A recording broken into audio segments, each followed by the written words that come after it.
আমার দুষ্টু মিষ্টি বন্ধুরা, তো তোমরা সবাই কেমন আছো? আশা করি ভালো আছো। তো আমিও ভালো আছি। আজকে তোমাদের সামনে আমি একটা গল্প তুলে ধরবো। তো অনেক ভালো লাগবে গল্পটা শোনার পরে, আশা করি। তো তুলে ধরতেছি আমি গল্পটা, তোমরা শুনতে থাকো। আমার একটা ক্লোজ একটা বান্ধবী ছিল, খুব কাছের একটা বান্ধবী।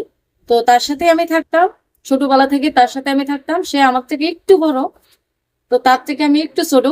তার সাথে আমি থাকতাম। পরে হঠাৎ করে আমার বান্ধবীর বিয়ে ঠিক হয়ে গেছে। পরে আমি পরে চিন্তা করতেছি আমি কিভাবে থাকবো, আমার বান্ধবী তো বিয়ে হয়ে যাবে, তো আমার বান্ধবী তো চলে যাবে স্বামীর বাড়িতে। পরে আমার বান্ধবীর বিয়ে হয়ে গেছে, যেদিন রাতে বিয়ে হয়েছে এদিন আমার বান্ধবী তো স্বামীর বাড়িতে চলে যাবে। তারপরে বউ সাথে তো কাউরে দিয়া দিন লাগে। তারপরে বান্ধবীর মা আমারে দিয়ে দিচ্ছে। আমার বান্ধবীর সাথে আমি গেছি তার স্বামীর বাড়িতে। আমি গেছি। যাওয়ার পরে আমারে তারা কি করলো, অনেক রাত হয়ে গেছে, তো তো তারা তো ঘুমাবে।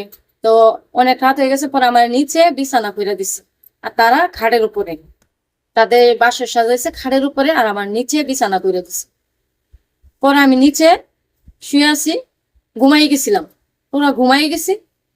পরে তারা যখন বাসর করবে, আমি তো আর ওগুলা বুঝি না এত কিছু, আমি দেখিও নাই। তারা যখন বাসর করবে, পরে আমার বলতেছে কি, এক কাজ করো তুমি ঘুমায় যাও। পরে আমি পুরা ঘুমাই গেছি।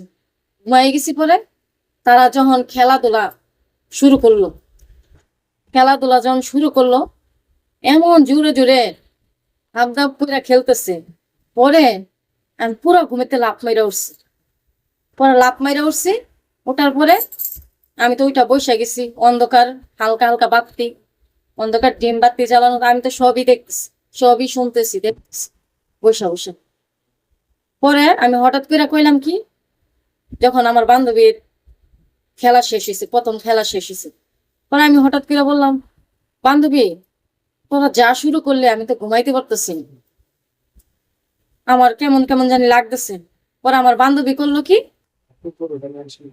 হ্যাঁ, পরে আমার বান্ধবী করলো কি, যে তোর পাশের রুমে দিয়ে দিই।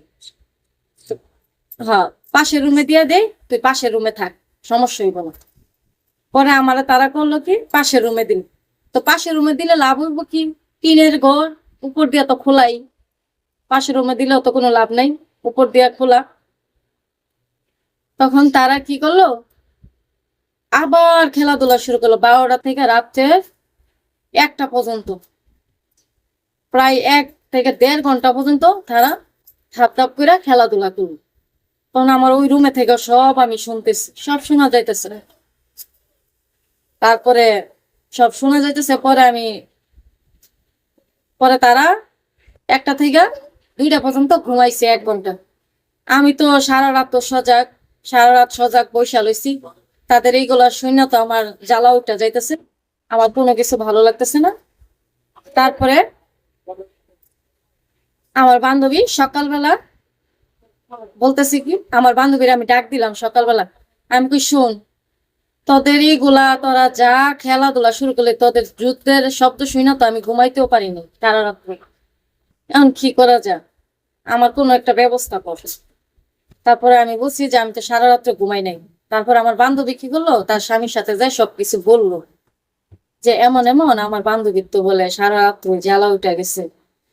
কারণ আমি তো প্রথম বুঝি নাই, ছোট মানুষ আছিলাম, প্রথম বুঝি নাই। পরে তো আমার বান্ধবী সবকিছু যায় বলছে বান্ধবীর জামাইয়ের কাছে, যে আমার বান্ধবী নাকি এরকম এরকম পুরা শরীরে জ্বালা উঠে গেছে, সারা রাত ঘুমায় নাই, এখন কি করা যায়।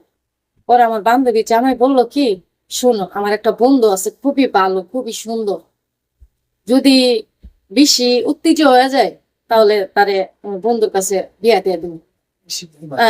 তারপরে তার সে চলে গেলে আমরা আরো বেশি করে ধাপ ধাপ করে আরো খেলাধুলা করতে পারবো। তারপরে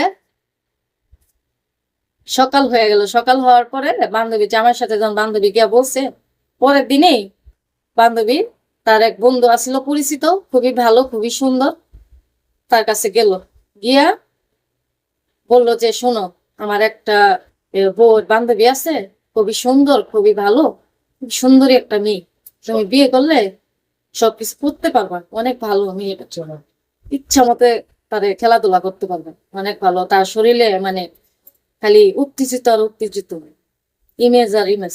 তারপরে আইসে আইসে পরে তার বন্ধু, আমার বান্ধবীর জামাইয়ের বন্ধু, তার 4-5 জন লোক নিয়ে আসছে। আসছে পরে আমার বিয়ে করাই দিছে। আমার বিয়ে করাই দিছে পরে তারা আমার নিয়ে গেছে বিয়ে করাই। তারপর আমার বান্ধবী নিশ্চিন্তা হইলো, নিশ্চিন্তা হইয়া তারা নিজের ইচ্ছা মতে ধাপ ধাপ করে ধুপ ধুপ করে করলো, তাদের মন মতানো। পরে আমার বান্ধবী যখন আমার জামাইয়ের বন্ধুর সাথে উঠাই দিছে, আমিও গেছি গা, গিয়া স্বামীর বাড়িতে গিয়া বাসর করছি। পরে আমি বুঝতে পারছি যে কেন স্বামীর জামাই বউ কি করে, আর আমার বান্ধবী জামাই যে কি করলো, ধাপ ধাপ কইরা শব্দ করলো যে। পরে আমি বুঝতে পারছি, বুঝতে পাইরা সবকিছু আমি মানে আমার ঠিক হয়ে গেছে সবকিছু। তো দর্শক ভাইয়েরা, আপুরা, আপনাদের কাছে আমি একটাই কথা বলি, আপনারা যদি বউর সাথে কোনো মেয়ে বা ছেলে দিয়ে দিতে চান, সাথে দিয়ে দিতে চান বিয়ার সাথে, বিয়া যে সময় বউ মানে স্বামীর বাড়িতে চলে যায়, যদি দিয়ে দেন কাউরে, তাহলে উপযুক্ত কোনো বাচ্চা কাচ্চা দিবেন না, ছেলে মেয়ে দিবেন না। দিলে ছোট বাচ্চা দিবেন, ছেলে বাচ্চা দিবেন, কোনো মেয়ে বাচ্চা দিবেন না। তো যাই কিছু করেন চিন্তা ভাবনা করেন। তো সেই অনুযায়ী আপনারা ভালো থাকেন, সুস্থ থাকেন। আমি আর বেশি কিছু বললাম না। তো আপনারা খুবই হুঁশিয়ার থাকবেন, সাবধানে থাকবেন। আল্লাহ হাফেজ।